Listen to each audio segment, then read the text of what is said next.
नमस्कार दोस्तों, आप सभी का हमारे चैनल में स्वागत है। क्या आप जानते हैं कि भारत में कोरोना एक बार फिर ज़बरदस्त तरीके से फैल रहा है। यह करीब-करीब सितंबर 2020 के आंकड़ों को छूने की कोशिश कर रहा है। भारत के 7 राज्यों में पिछले साल सितंबर 2020 में जितने कोरोना के केस आए थे, आजकल भी मार्च में करीब-करीब उतने ही या उससे थोड़े से ज़्यादा केस आने शुरू हो गए हैं। जैसा कि सितंबर 2020 में कोरोना की पहली लहर मानी गई थी, अब मार्च के पहले और दूसरे हफ्ते में कोरोना की दूसरी लहर मानी जा रही है, जो कि पहली लहर से भी ज़्यादा खतरनाक तरीके से बढ़ रही है। इसमें सबसे बड़ा क्षेत्र जो है महाराष्ट्र का है, जो कि कोरोना से बहुत ज़्यादा अफेक्टेड है। महाराष्ट्र में सरकार ने अलग-अलग क्षेत्रों में अलग-अलग तरह से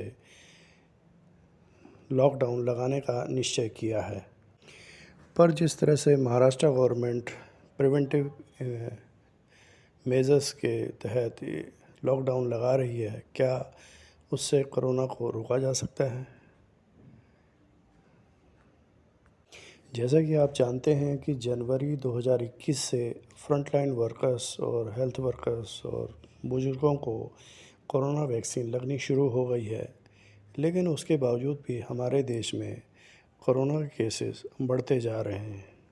महाराष्ट्र के अलावा और भी 7 स्टेट हैं जहां पर कि कोरोना के केसेस बढ़ रहे हैं और इन सभी स्टेटों में लॉकडाउन अलग-अलग तरीके से लगाया जा रहा है। पर क्या लॉकडाउन लगाना इस समस्या का समाधान है? अगर हम पूरी तरह से लॉकडाउन लगा देंगे तो हमारी अर्थव्यवस्था पूरी तरह से चौपट हो जाएगी। लेकिन साथ ही साथ अगर हम बचाव के रास्ते अपनाएंगे तो अर्थव्यवस्था भी बचेगी और कोरोना से भी सुरक्षित रहेंगे।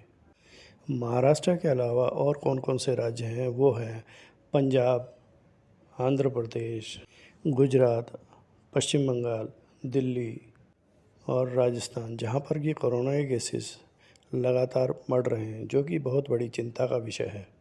महाराष्ट्र सरकार ने नागपुर और महाराष्ट्र के अलग-अलग शहरों में लॉकडाउन लगाने का निश्चय किया है।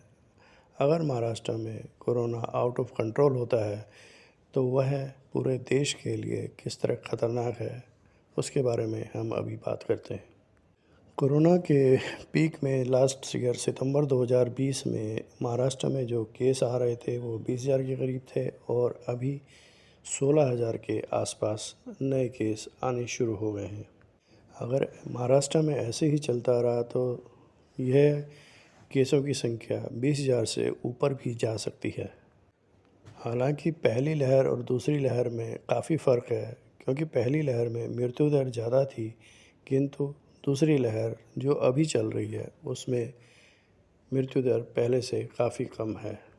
कोरोना के पहली लहर में महाराष्ट्र में मरने वालों की संख्या 1 लाख से ऊपर थी, जबकि अभी वाले कोरोना की लहर में यह 1% के आसपास है, जो कि काफ़ी कम है।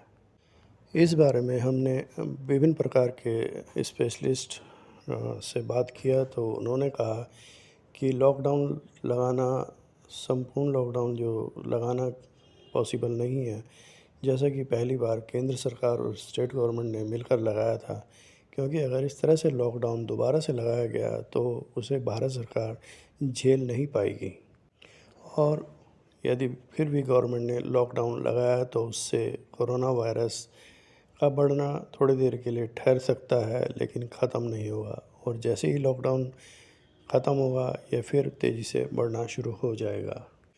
तो फिर कोरोना के केसेस को बढ़ने से किस तरह से रोका जाए?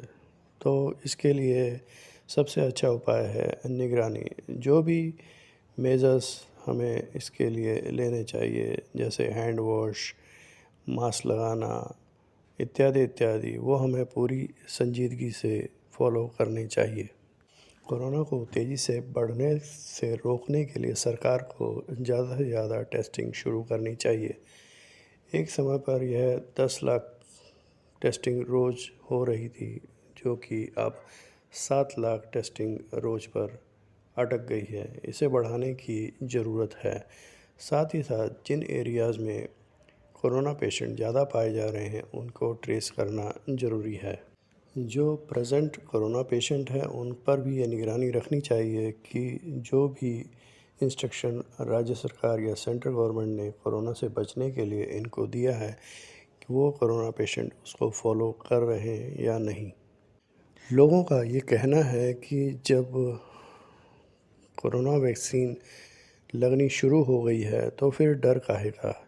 लेकिन इसमें यह जानने की ज़रूरत है कि जनवरी 2021 से हालांकि कोरोना वैक्सीन लगनी शुरू हो गई है, लेकिन इसमें हार्ड इम्यूनिटी बनने में टाइम लगता है। वैक्सीन लगने के 2 महीने बाद ही हार्ड इम्यूनिटी डेवलप होती है, तो 2 महीने तक वह आदमी कोरोना का संक्रमण झेल सकता है। जैसा कि आपको पता है कि भारत में 2 कोरोना वैक्सीन लग रही हैं और दोनों की 2-2 डोज़ें लगने के बाद ही ये प्रोसेस कंप्लीट होगा। पहली डोज़ लगने के 15 दिन के बाद ही आपके बॉडी में एंटीबॉडीज़ बनने शुरू होंगे। अगर इस पीरियड में आप अपना ख्याल नहीं रखेंगे तो आपको संक्रमण हो सकता है। इस पीरियड में आपको मास्क लगाना ज़रूरी है, अपने हाथ बार-बार धोने हैं, सोशल डिस्टेंसिंग का पालन रखना है। एक सवाल और लोगों के दिमाग में आया है कि जिनको वैक्सीन लग चुकी हैं वो 2 महीने बाद क्या बिना फेस मास्क लगाए आराम से नॉर्मल ज़िंदगी जी सकते हैं या यहाँ वहाँ घूमने जा सकते हैं? तो इसका जवाब है नहीं। जब तक पूरे देश में 80% लोगों को कोरोना वैक्सीन नहीं लग जाती है तब तक पूरे देश में कोरोना का खतरा मंडराता ही रहेगा। इसलिए मैंने आपको इस वीडियो में कोरोना के बारे में जानकारी देने की कोशिश करी है। अगर आपको ये जानकारी अच्छी लगी हो तो कृपया लाइक, शेयर एंड सब्सक्राइब ज़रूर करें। धन्यवाद।